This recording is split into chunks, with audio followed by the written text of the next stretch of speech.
बड़ी खबर मधुबनी से आ रही है, जहां मधुबनी में कोरोना का विस्फोट एक साथ सामने आया है। 14 पॉजिटिव मरीज पाए गए हैं। मधुबनी जिले में कोरोना मरीजों की संख्या में लगातार तेजी से बढ़ोतरी हो रही है।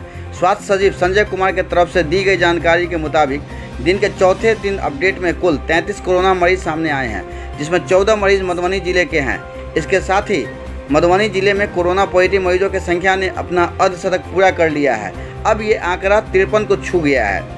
इस अपडेट से पहले मधुबनी में शनिवार को ही 6 पॉजिटिव मरीज पाए गए थे, जिसके बाद कोरोना मरीजों की संख्या 33 से 39 हो गई थी। अब 14 और मरीजों की बढ़ोतरी के बाद जिले में कोरोना संक्रमितों की संख्या 53 हो गई है। बता दें कि इस दोनों आंकड़ों को मिला दें तो जिले में एक ही दिन में 20 कोरोना पॉजिटिव मरीज पाए गए हैं, जो कि अब तक की सबसे बड़ी बढ़ोतरी है। एक दिन में ही कोरोना मरीज की संख्या 33 से 53 तक पहुँच गई है।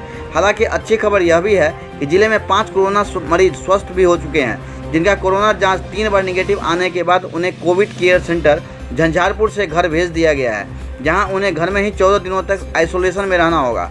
5 मरीज के स्वस्थ होने के बाद जिले में अब कोरोना के एक्टिव मरीजों की संख्या 48 है। SCS मिथिला के लिए बिहार के पटना से डेस्क की रिपोर्ट।